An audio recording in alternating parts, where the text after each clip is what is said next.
Yeah, but there's always another one close behind. But maybe not quite as dumb or crazy. Um, You can hope. We're in 29B, Rabbi. 30B. 30B. Muhammad. Okay. Hey, we're cooking, we're cruising. Whereabouts? Let's start review quickly from the top of the page. All right. Okay. We spoke about the process of making compost, right? Where you took hay and straw and you put it out on the street, and that was sort of supposed to turn into compost. And whoever acquires it, whoever wants is able to acquire it. And the fundamental question was,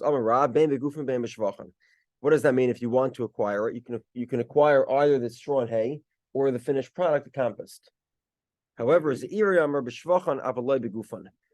says, you can only acquire the shvach, the finished product, which is the compost, but not the hay, which means not the contributing factor or value of the hay.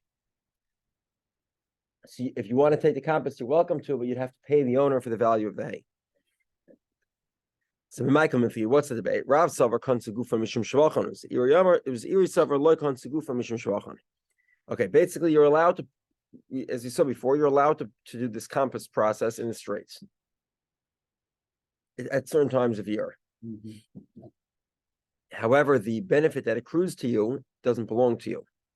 And that's why you certainly you're not entitled to claim the benefit, the finished product compost as yours until you acquire it. However, Rav says that because we allowed you to acquire the benefit, we allowed you to acquire the item itself, the contributing hay and straw. It was Iri Savar, and Iri holds loikon segufan mishum shvachan. Ziri says we never made a penalty on the straw and the hay, which belong to you, because of the fact that because they contribute to something which doesn't belong to you, namely the compost. Okay, Tanan, we learned in the Mishnah. Somebody who moves around manure in public, and somebody else gets damaged by it. He's chayev for his damages. The guy who carried around the manure. The ilu kol hakodim zachal like Tani, but the Mishnah does not indicate to us that the guy who carried the manure can acquire it. It's not his to acquire. Why not? If the straw, the hay, is his to acquire, why isn't the manure his to acquire? It was dumped in public, which he might have. The owner of the hay, the owner of the manure, might have a right to dump in public. But even if he does have such a right, but how can you acquire it? No, I'm sorry, not how can. Why can't you acquire it? Why doesn't the Mishnah teach you that if there's a pile of manure in public, you can acquire the pile of manure, even if it was placed there intentionally by somebody else? So Gemara says, "Tunnel ratio more than l'seifa." So Gemara says, "Yeah, the truth of the matter is that the fact that the Mishnah indicates this to us in the first part of the Mishnah of this parak, it holds true for the end of the Mishnah as well." The Gemara says that can't be. Yivatani Allah, Surah Mishum Gezel. Bryce specifically says that not like that, that it is prohibited because of stealing. In other words, you can't acquire it. So the Gemara says, Kiktani Surah Mishum Gezel, Akula Masis and Kai. It's not talking about this specific instance.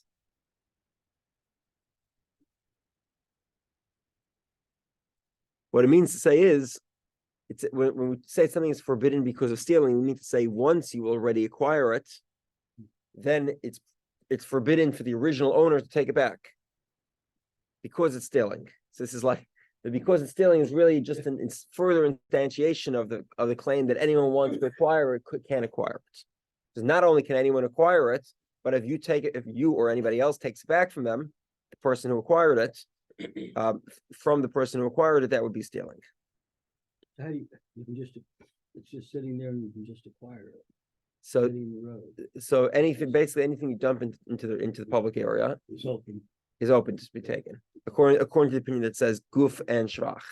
So it's the hay and the straw and the compost. So what does it mean you can't steal it? You can't steal it from the guy who acquired it. The Gemara says, well, like Tani Hachi, it's not, the Mishnah does not tell you that. The Tanam we learned in the Mishnah, somebody takes out his straw and hay to the public area, to turn it into compost, and somebody else gets damaged by it. He's liable for the damage that accrues to his straw and hay. The kol hakodim hem zacha umutu mishum gesel. Whoever wants to acquire can acquire it, and it is permitted because of stealing. In other words, it is not a violation of stealing to take it. Clearly, that tells me the Mishnah says something is a violation of stealing. What does that mean? It means it would be prohibited to take this item in the public area. If the Mishnah says permitted to steal, meaning that this item is ownerless, then when the Mishnah says prohibited from stealing, what does that mean? This item is not ownerless. Okay. The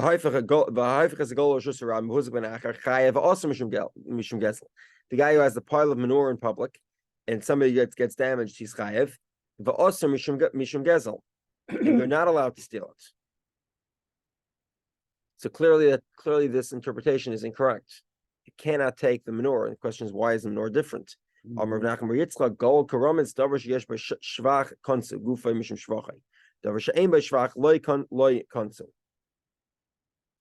so Nachman points out a very simple answer. When we talk about because the opinion of Rav was that because the compost is up for the taking, therefore the contributors of the compost, which would be the straw and the hay, are also up for taking.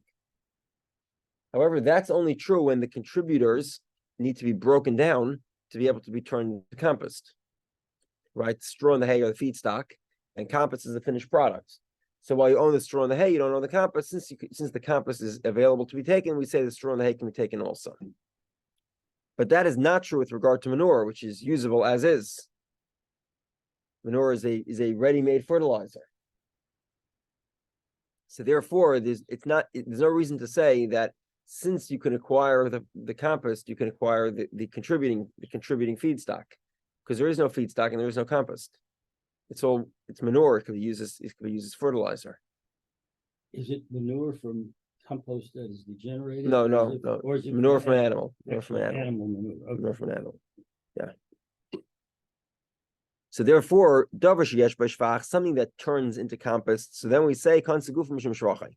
Then we say you can acquire the core item because that item provides these. It turns into compost, which can be acquired. Davar she'ein b'shvach, but manure which doesn't turn into compost, it already is usable. Loy kansus, and then there's no penalty, and you can't acquire the manure. You can. Cannot acquire manure, but you could acquire compost or the hay and straw that's contributing to it. The manure is dropped in this public area. So it appears that it wasn't dropped in public; it was in his property, and he removed it to the outside of his property. Oh my. According to the opinion that says you can acquire both the feedstock and the finished product, the compost. Is it that immediately you can acquire, the guy puts out straw and hay to turn into compost, you can acquire the straw and the hay? Or do we say no? Once the straw and the hay turns into compost, so then we say it's not like you can acquire the compost and deduct the cost of the feedstock, which is the other opinion. No, you can acquire the whole compost because now it's sort of transformed. It's something else. You can acquire it. The second opinion is much easier to understand. Once it turns into compost, then it becomes, because the compost is ownerless, we say the feedstock that contributed to it is ownerless as well. The first opinion is because it will become that way, even though it isn't now, you could still acquire it. Together? Yeah. Tashma, Midikai Rin and Kollel. Okay. In other words, because the Gemara asked the question from the pile of manure, what does that tell me? The pile of if Rav was limited to only after it has turned into compost, so then obviously manure is different than the straw and hay component of compost. Mm-hmm. So the question would be completely irrelevant. Yeah, manure doesn't turn into anything, so therefore you cannot acquire it. But compost you could acquire because it's transformed from the feedstock, hay and straw. So there's no question at all. So the Gemara says you're right. Tizbrak here in Gol Mikam Delishner of Nachman. Bas the Shani of Nachman, the Bas the Shani of Nachman, Mi Ikal Amir Magol Klal. So the Gemara says you're right. This question is only after Nachman gave his resolution. Before Rabbi Nachman gave his resolution, it's true that we really wouldn't have this question, Rav. And Nachman's resolution. Rabbi Nachman's resolution was that menorah is different, is in its own category because it doesn't transform. It's the same thing. Okay, let's say this machlekes is similar to another machlekes. Shtar shekasa by ribis, a document that has interest written in it. Kain sinai say ve'ein goy v'loyas a karen v'loyas a ribis. Divrei Rameir. So Rameir penalizes you and says you can't collect even the principal. Right? So you have ribis from one Jew, interest from one Jew to another is prohibited. There is a halachic workaround, heteriska, but obviously that wasn't done here.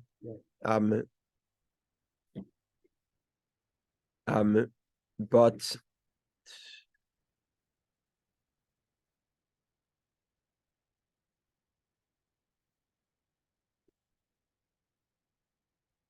one second. One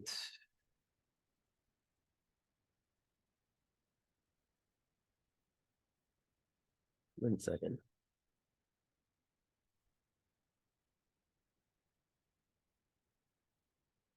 One second here.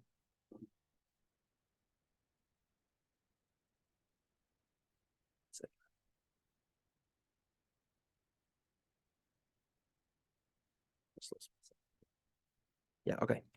Right. So Rameir says that the penalty for loaning with ribis is also the principal. You can't collect the principal as well. The rabbis say, you collect the principal, but not the ribis, not the interest. So Gemara says, Lema Rav the Amar Rameir. Rav that says the penalty of the straw is both the straw and the compass. He goes to the opinion of Rameir. It says the penalty of loaning with interest is the principal and the interest. And Zeiri that says you only get penalized, you only lose the compass, but not the feedstock, even the value of the feedstock. Sorry. It was Zeiri Damar Karbonon, and Zeiri would say, like the rabbi's opinion, that the penalty, but in the case of ribis, is only the ribis, but not the principal. Sounds fair? In other words, Rav says the penalty is the feedstock and the compass. He holds the penalty would be the interest and the principal. As Ira says the penalty is only the compass, but not the feedstock, he would say the penalty is only the principal, the interest, not the principal. You still owe the principal. Rav would say, I can go even according to the opinion of the rabbis. The rabbis that say the penalty is only the interest, not the principal. Over there, you're allowed to, there's nothing wrong with loaning money. It's interest that's the problem. So therefore, we don't penalize you for the interest. I'm sorry, we don't penalize you for the principal, only for the interest. Karen de Betera, however, I'm sorry, Karen de Betera. Karen Gufa Kamazik.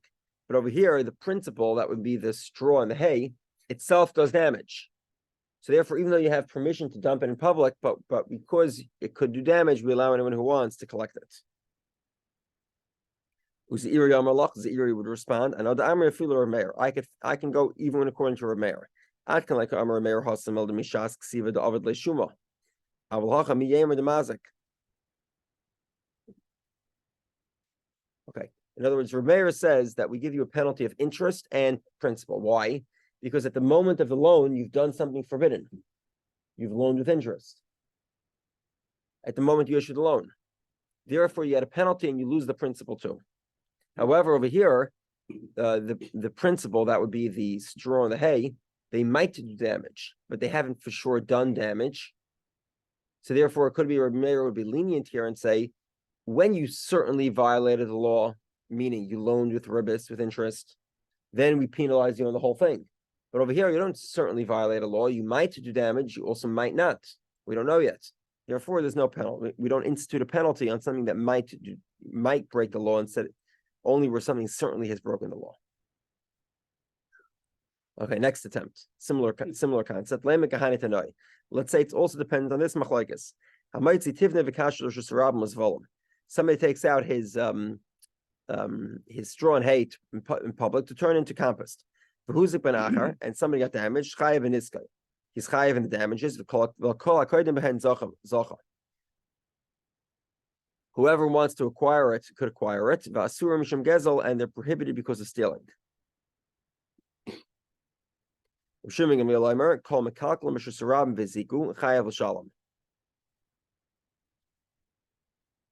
Anything that does damage in public, you're chayav to pay.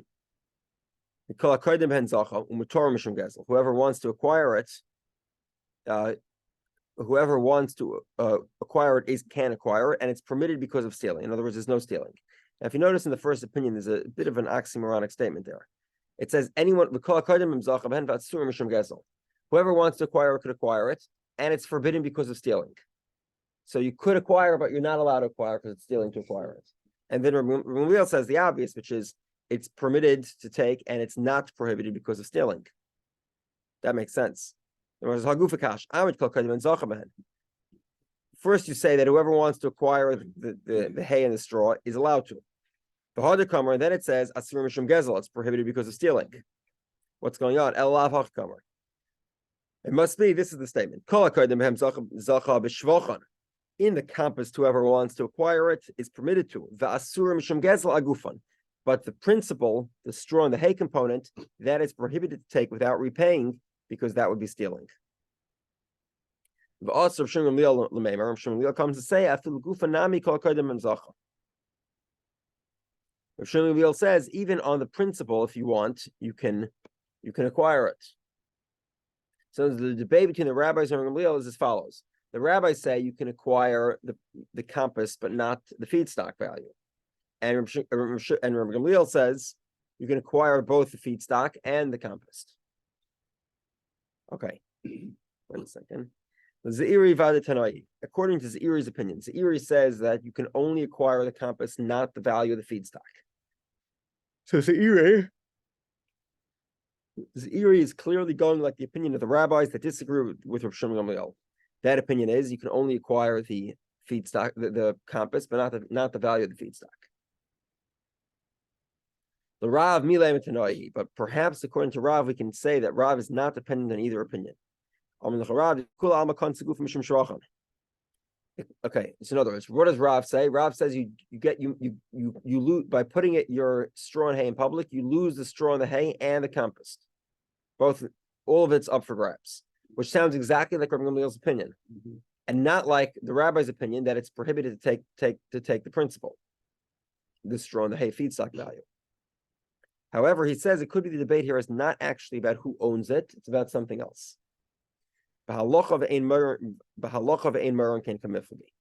Sometimes you have a law, but we don't advertise the law. So, for example, I'll give you an example of this.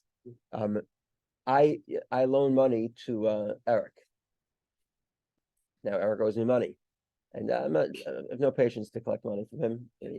The tooth-saver pug is very scary, and He's hungry. I decide not to do it. I'll sell the loan to Jules, maybe at a discount, maybe for a premium. Who knows? It's like the stock. What was that? It's not like the stock. Exactly. But there's a unique. So now you have the loan, but now there's a unique halacha here that if I forgive the loan, you can collect it. You can or can't. Cannot. Didn't he pay you something to get the loan? Okay, so now there's a debate. There's a debate here whether I'm liable for damaging you. Right. That's the debate between the rabbis. That would be called Dina de Garmi. But regardless, you wouldn't be able to collect from him. However, anyone who advises me to forgive the loan is called a wicked man, as you might expect. You're not allowed to tell somebody this halacha. It is the law, but this is not the law that's advertised. Question is, There's another why reason. is it What? What's Because the technically, behind I'll tell you a brief story here. There's a guy who a common thing. A guy rents an apartment. There's a clause in the contract when you leave, you have to repaint the apartment. So the guy was leaving the apartment, and a week before he was leaving, he was hosting a party in his house. So he figured, you know what? For the party, I'll paint the house again. So he paints the house again, and they have the party, and he leaves. And he comes back to get the keys. The guy walks through the house. It's very nice. He says, "It looks like it's freshly painted. When did you paint it?" So I painted it a week ago. So he says, the contract specified you have to paint it the last day that you leave, not a week before. So the guy says, like, come on, no. Let's go to court. We're gonna figure this one out. So they go to court, and the rabbi says, "You're right. It says the last day it has to be painted. And you didn't paint it the last day. You have to go paint it again." It's like, I don't know what to tell you. I don't think this guy is doing the proper, he's not engaging in behavior properly, but what can I say? You do have to paint the house. So, okay, what did he do? He painted the house black. The whole house is painted black. Never specified the color. He comes back to the rabbi, the other guy, the owner of the house. He comes back. He says, "This is not a painted house. It's painted black." So Rabbi says, "Listen," he says, "I can't. I would not have advised the guy to paint the house black. There's nothing I could do. He fulfilled the laws of the contract." This actually happened? Allegedly, I don't know. I have no clue. I like it. But the point here is Yeah. that neither guy behaved here with any amount of common sense, and some people take rules very, very seriously, and that's a Yeah. problem. So, yeah. Interesting. So over here also, sometimes there's a law, but it doesn't mean that it should be advertised or followed. Not every law is in the benefit of the public, and those that probably aren't, you should either undo or don't listen. So basically, there's a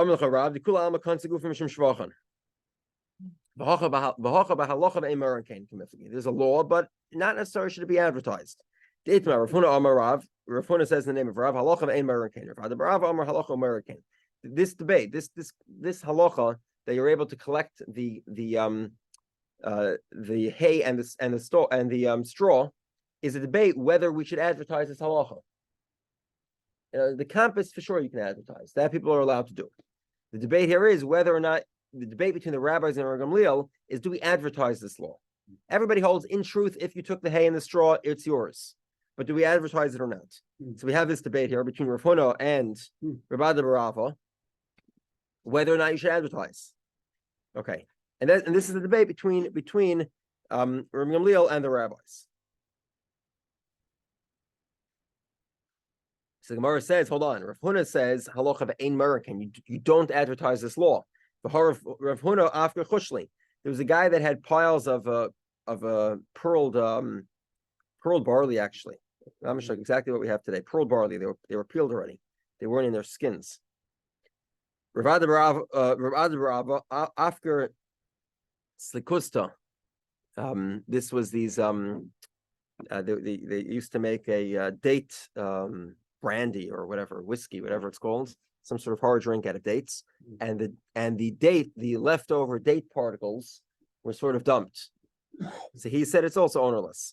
I can understand Rav Barava. The guy wanted to take his date particles, which effectively are no different than straw and hay, and compost it and put it back in his field to fertilizer. Okay, that makes sense. How does Rav Huna making these pearl barley ownerless, because the owner dumped it into public area? If Rav Barava himself says Rav Huna says that we don't advertise this halachic law. So the Gemara says, Hadr Beis, and the Gemara says, no, Hanu Mutar Mustern Hava. He had issued them a warning to collect their barley. The amount of barley or the way they did it was unacceptable from public nuisance perspective. So he warned them and he said, if you don't, I'm going to make it ownerless. And he did. And he didn't make it ownerless.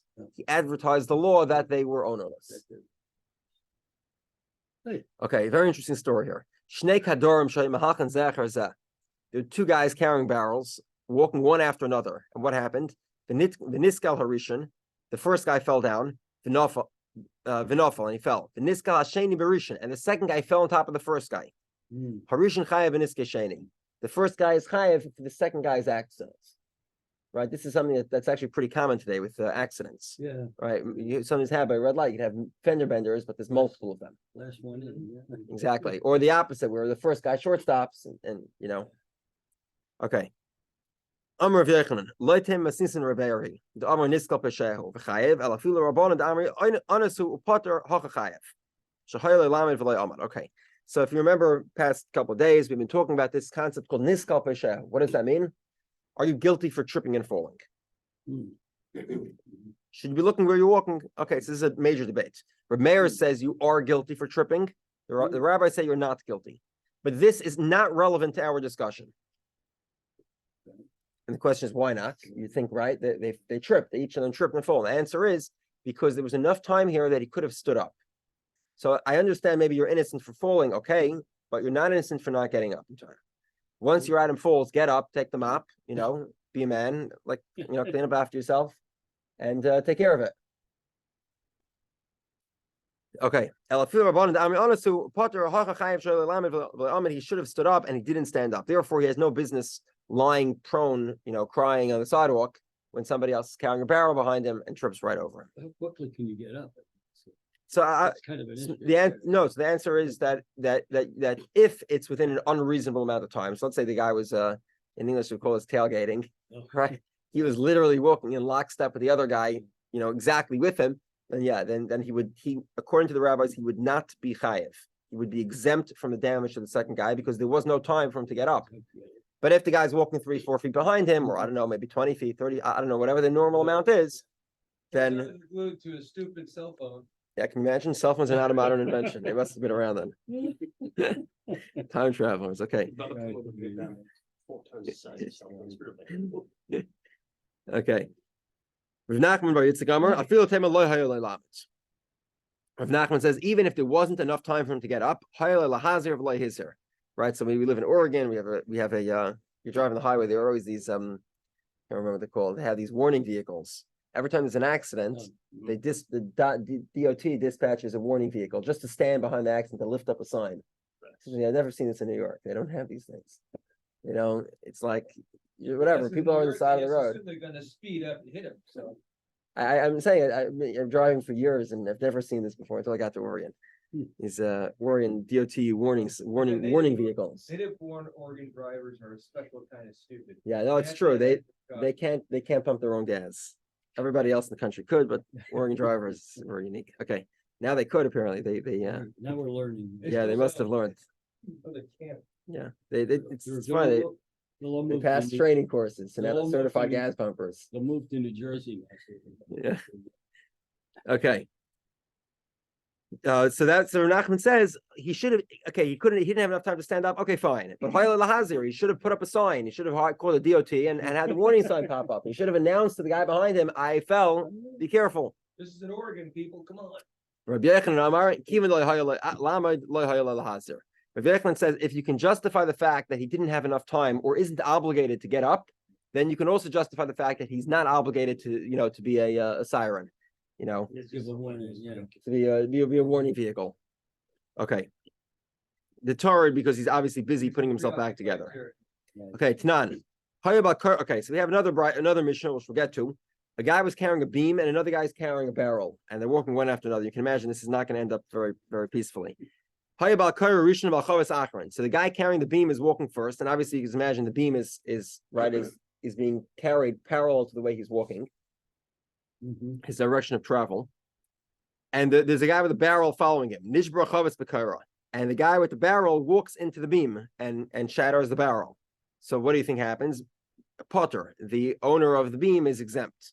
But if the guy with the beam, does a short stop, right, and the guy with the barrel walks right into him, chayav, then he's liable.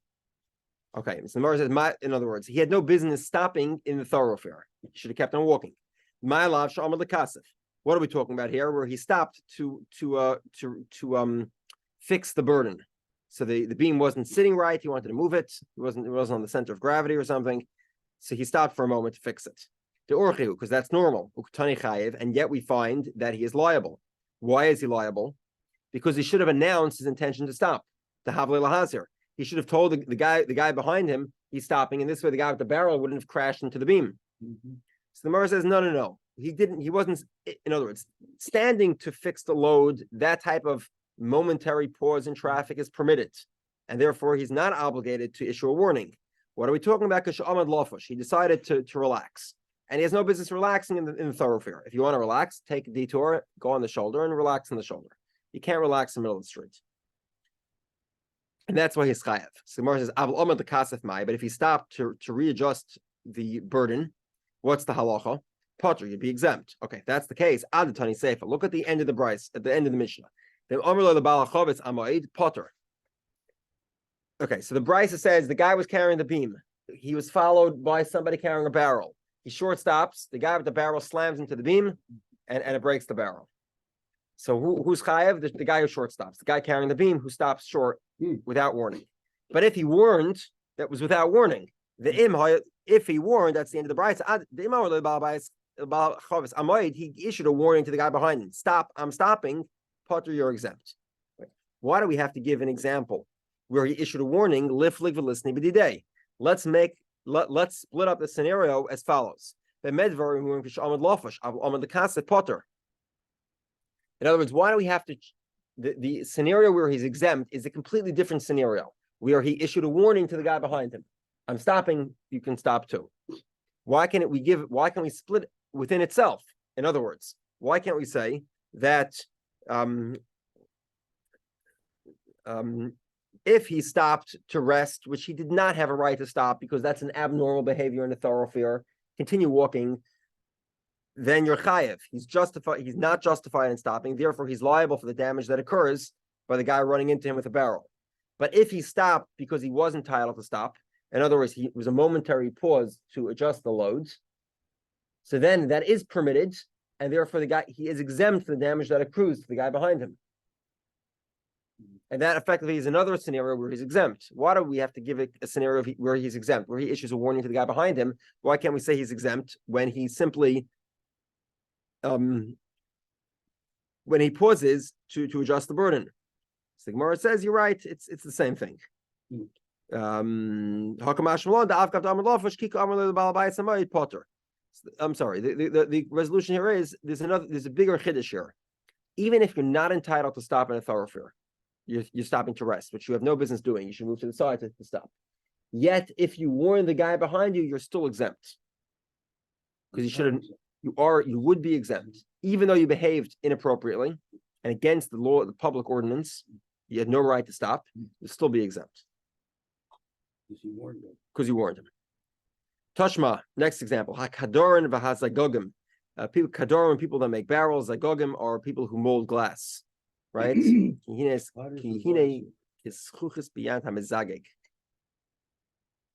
Glassware merchants were walking. Potters and glass merchants. They were walking one after another. Niskal Rishon. So this is a disaster here. The first guy falls. Niskal Sheni Barishan. And the second guy falls on the first guy. Vashlishi B'Sheni. And the third guy falls on top of the second guy. Okay. So what goes on here? Rishon Chayev B'Niske Sheni. The first guy is Chayev for the damages of the second guy. B'Sheni Chayev B'Niske Shlishi. And the second guy is chayav for the damage to the third guy.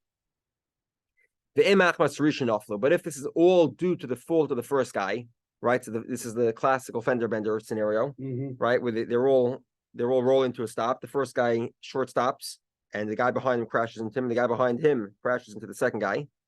So then it's all responsibility of the first guy. 1 second.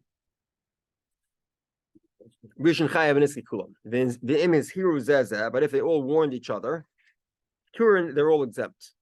Okay, my love, what's the scenario? Shaloi hoya lehen la'amid, where there was no reason for them to stop.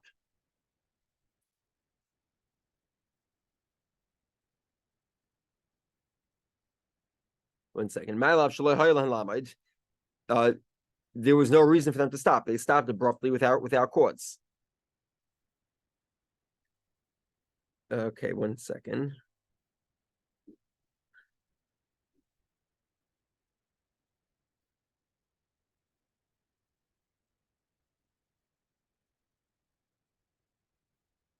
Okay, and despite the fact that they weren't supposed to stop, they were supposed to issue warnings, and that would have exempted them.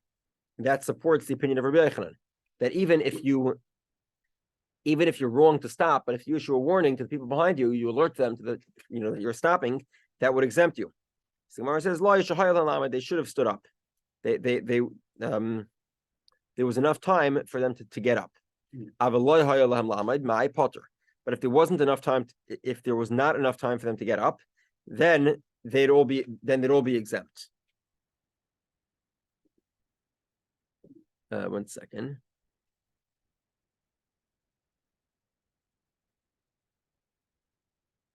All right. So in other words, the Gemara asks, it must be a scenario where they did not have enough time to get up.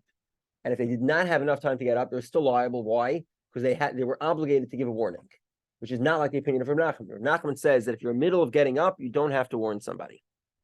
Over here, we're saying, even though he did not have enough time to get up, he was still obligated to give a warning. So clearly, while you're getting up, you have to warn them, alert the people behind you. Okay, so the Gemara says no, they did have enough time to get up. If they had enough time to get up, they also had enough time to warn, and either way, they could have avoided their responsibility, either by getting up or by warning. They failed to do both. That's why they're liable. Look at the end of the brisa. If they warn each other, they're exempt. Why do we need to go to a separate scenario of the warning? Let's split up as follows. We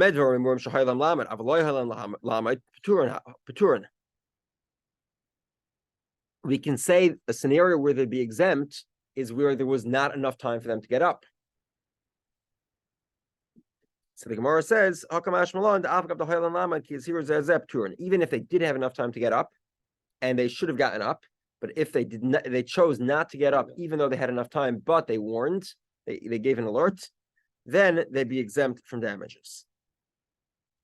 Okay, Rava has sort of a variation of the brisa. Rava, Rishon Chayev beniske sheni, bein beniske gufay, bein beniske mimayne. This is going right into Bur. So the first guy is Chayev for the damages to the second guy. Bein beniske gufay, bein beniske mimayne. Whether the second guy, okay, give me a second here. Okay, so I'm going to go with Rashi here. This is a very complicated Gemara. Rashi it's a little bit of a variation from the text. Okay, so the first guy fell. Let's say he was on an animal. Okay, so he has, let's say he fell, and presumably his animal and all his stuff fell. The second guy, if he trips on anything, whether it's the person himself or any of the stuff he was carrying or his animal, that would be sufficient for the second guy, the first guy to be chayav for the second guy. However, there's a difference here. So the first guy's body, right, is called Odom HaMazik and will be chayav on everything, including vessels. However, the first guy's vessels are a bor, and therefore they'd only be chayav on an animal or damage to an animal or a person of the second guy, but not to vessels. I'm sorry. The person number two who fell, he's responsible only for his own body, but not for his vessels. If the third guy trips, the liability would be exclusive to if they tripped over his own body, but not if they tripped over the vessels. We'll explain. What's going on here? If tripping makes you guilty, you should never have tripped in the first place. You should both be chayav equally. If it's not, if tripping is not negligence, then both of you should be exempt. If you're Rishanami lifter. Gemara says as follows: Rishon pesha bade peshehu. Gemara says the first guy that tripped is certainly a pesha. He's negligent for tripping. Sheni agufe mechayev the havle lama v'lo yamad. Amani potter the amalei high beer lava not karise. The second guy, he's responsible for getting up immediately. But when he's carrying a barrel and he trips and his barrel shatters, that barrel's ownerless now, right? Because it's useless unless it's something salvageable. However, very importantly, this is an example of an ownerless item digging its own pit, because the second guy is not guilty for digging it, because he's not guilty for tripping. So basically, an ownerless barrel cracks in public, who's chayav? Nobody. Not the second guy either, because the second guy did not break his own barrel. He's not responsible for breaking his own barrel. It's the first guy. And because his own barrel is ownerless, it's mafkin zakov, right? It's not mafkin zakov. It's not him. It's not his. So if you dig a hole in public, okay, it's one thing. But over here, he didn't dig the hole. The first guy dug the hole. Hi bir lava not karise. I didn't dig this hole. And the problem with the first guy is that it doesn't belong to him either. Okay.